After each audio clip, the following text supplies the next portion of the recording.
Magdadalawang buwan na buhat nang hiwalayan si Chantal Palma ng kanyang boyfriend na si Jude at hanggang ngayon ay hindi pa rin niya lubusang natatanggap ang nangyari. Mula noon ay hindi na siya lumabas ng inuupahang apartment. Wala siyang lakas na harapin ang kanyang normal na buhay kaya kailangan niya pang magpaalam sa agent na si Twinnie na siya nag-handle ng kanyang modeling assignments. Subalit, malayo sa pagiging isang modelo ang hitsura ngayon ng 24 na taong gulang na dalaga. Over the course of her almost 2 months stay inside her home, ay wala siyang ginawa kundi kumain. Iyon ang nagbigay sa kanya ng comfort sa kalungkutang pinagdaraanan. Ngunit iyon din ang nagbigay sa karagdagang 20 pounds sa kanyang dati-rati ay napakaslim na pangangatawan. Hello Jude, honey? Nabuhay ang bungad niya nang sagutin ng nakipaghiwalay na nobyo ang kanyang tawag. Subalit nihiluman lamang ay hindi siya nito binalikan at pinatayan pa ng cellphone. Naku, naputol yata ang linya, matawagan nga ulit. Nang marinig ang boses ng operator na nagsasabing cannot be reached ang numero nito, noon na siya natauhan na umiiwas nga talaga ang ex-boyfriend sa kanya. Bakit ba ayaw mo akong kausapin, Jude? Ano bang nagawa ko sa'yo na hindi mo nagustuhan? Nasasaktang tanong niya habang wala sa sariling inilalagay sa bibig ang ilang piraso ng Pringles. Nababaligiran ang kanyang malaking kama ng mga balutan ng chicherya at tsokolating kanyang nakain. Nang maubos ang hawak at wala nang makitang makukutkot sa kanyang tabi, ay napilitan siyang bumangon mula sa kama at tinungo ang direksyon ng kusina kung saan patong-patong ang mga pinagkainang plato at kubyertos sa lababo. Pinuksan niya ang refrigerator at naghanap ng makakain, subalit ubos na rin ang laman niyon. Wala mang ganang lumabas ng bahay, napilitan si Chantal na gawin iyon dahil mas nananaig ang tawag ng kanyang sikmura. Hi, Mom. Devin, nalaki ang mga mata ni Mrs. Carol Azarcon na makita ang nag-iisang anak na nakatayo sa pintuan ng silid nito. I thought bukas pa ang uwi mo. Nagtatakang tanong nito na nabitiwan ang binabasang fashion magazine sa kama at napatayo upang siya ay salubungin. Sinabi ko lang yun kasi gusto ko talagang kitang sorpresahin. Balik ng 26-year-old graduate ng Harvard Business School. How are you doing, Mom? Tanong niya habang niyayakap ng mahigpit ang ina. Heto, masaya dahil sa wakas nakita na ulit kita.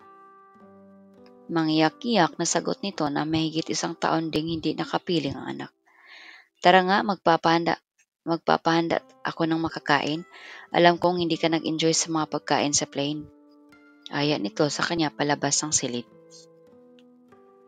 Ay, senyorito, nandito ka na pala. Naibulalas ni Manang Chuleng nang makita siyang kasama ng ina sa dining area. Kumusta ka na, Manang?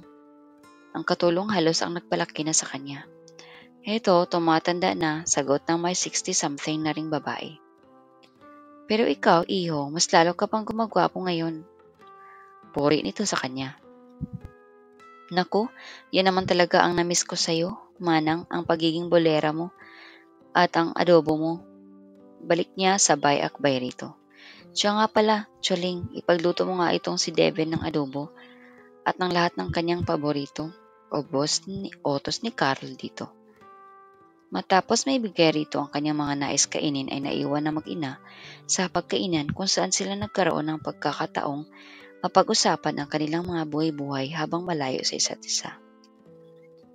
Kumusta na nga pa pala si Daddy at ang kumpanya? Tanong niya matapos inumin ang orange juice na nakisiserve pa lamang ng isang pangkatulong. Ayun, workaholic pa rin.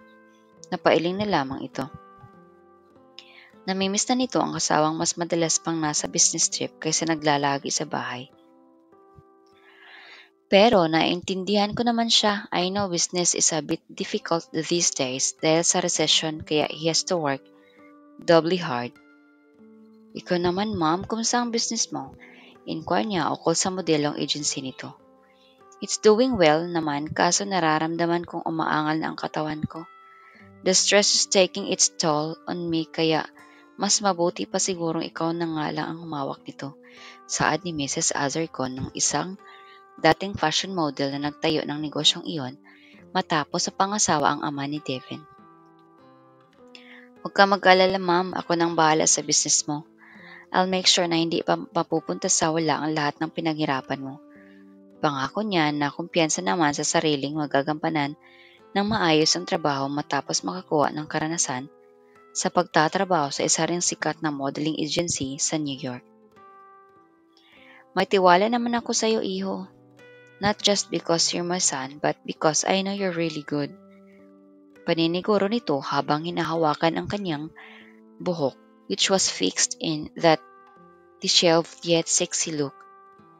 By the way, kumusta naman ang love life mo? Kailan mo ba ako bibigyan ng apo? Diretso pa nitong tanong. Nako mami, matagal pa yun, napakamot-ulo niyang sagot. Haba, bilis-bilisan mo na nga at nang hindi naman ako naiinip rito sa bahay, gusto ko yung meron akong inaalagaan. Gusto mo nang may inaalagaan, mami? Bumili ka ng aso, suggestion ni Devin. Uso ngayon yun, hindi ba karamihan ng mga fashionista ay inirarampa na rin yung mga alaga nila sa mga events? Ayoko ng pet, I want a grandchild. Diin ito. Huwag kang mag-aalala mami, darating rin yan. Hinihiling mo sa tamang panahon. But for now, let's just talk about business cause I think that's the only thing I can fulfill at the moment. Chantal was like a ghost of her old glamorous self dahil ngayon ay nagagawa na niyang lumabas ng bahay na hindi nagme-makeup. Nakatali lamang ang hindi nasusuklay na buhok at pinatungan lamang ng jacket ang suot na jogging pants at t-shirt. Pagkabayad sa kahera ay nagmamadali siyang lumabas ng grocery store saka tinungo ang parking lot. Matapos mailagay sa kotse ang mga pinamili na halos lahat ay mga paborito niyang junk foods at chocolate ay pinaandar niya kaagad ang sasakyan na hindi naman kapaghintay na makabalik sa kanyang kama. She was at very low point in her life and food was her only companion. Habang pinaandar ang sasakyan ay hindi na siya nakakapaghintay na makarating sa apartment kaya kinuha niya ang Butterfinger chocolate na nasa loob ng grocery bag na nakapatong sa passenger seat. While holding the steering wheel with her left hand, nagawa niyang buksan ang chocolate bar gamit ang kanang kamay at ngipin. Sa kanyang kasarapan sa pagkagat ng chocolate ay bigla na lamang huminto ang isang magarang kotse na nasa kanyang harapan.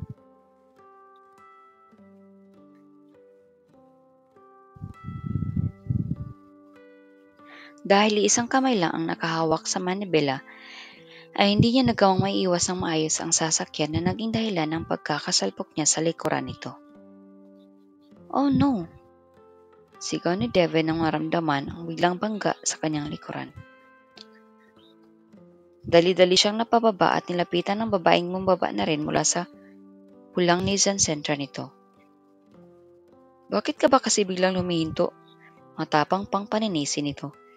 Imbis na maasar ay natawa na lamang siya nang makita ang nakasingit na tsokolate sa pagitan ng mga ngipin nito.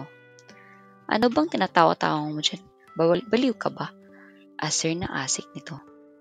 Busy ka sigurong kumakain ng chocolate mo kaya ka nabangga sa akin ha? Pangaasar niya na hindi pa rin mapigil ang tawa. Huwag mo na ngang ibahin ang usapan, alam kong nalilito mo lang ako para makatakas ka sa kasalanan mo. Kasalanan ko? Di makapaniwalang ulit ni Devin. Okay ka lang miss, naka-red po yung traffic light kaya natural lang na huminto ako. Ikaw ang may kasalanan dahil hindi ka tumitingin sa traffic light. Muling tumahimik ang babae nang mapatunayang totoo ang kanyang sinasabi. Pilit na nag-isip ng maidadahilan si Chantal subalit alam nitong wala na itong laban. Pahingi ako ng business card mo. Seryoso na ngayong sabi ng binata. Wala kasi akong dalang business card ngayon. Balik nito na biglang nag-iba ang tinig. Naglaho ang angas. Okay, just give me your contact numbers then. Sasabihin na sana nito ang numero nang biglang mag-ring ang cellphone na nagkukumahog nitong sinagot. Ni wala man lang pag-e-excuse sa lalaking naghihintay. Hindi na nakapagpigil si Devin na inagaw ang cellphone mula sa tainga ng estranghera at ini-store ang number doon sa katinawagan ang sariling numero, gamit din iyon na nagpaparegister naman sa numero ng babae sa kanyang mobile phone. Ngayon alam ko na ang tunay mong number. I can reach you anytime kapag napa-estimate ko na ang mga gagastusin dito sa sira ng kotse ko. Kontentong sabi niya sa binalik nito ang cellphone. What's your name pala? Chantal. Matigas na balik nito na nagigigil pa rin sa kanyang ginawang pag-agaw ng telepono at pagputol sa tawag na baka galing na kay Jude. Okay, Chantal, smile. Biglaan niyang kinunan ito ng picture gamit ang kanyang cellphone habang ito ay nakasimangot. Ngayon, hindi ka na makakatakas sa akin dahil oras na gawin mo yon. I'll show this picture to the police. Sabi niya saka tumalikod at pumasok sa sariling sasakyan. Bastos, pagwawala ni Chantal sa loob ng kanyang auto nang makapasok na muli roon. Sa gitna ng panggagalaiti ay naalala niyang kontakin ang unregistered number na kanina ay tumawag sa kanya. Pansamantala niyang nakalimutan ang inis sa lalaking nakabangga matapos mapukaw ni Jude ang kanyang buong atensyon. She was hoping with all her might that it was him calling her using a different number. Tila tumigil pa ang kanyang paghinga habang hinihintay ang pagsagot mula sa kabilang linya.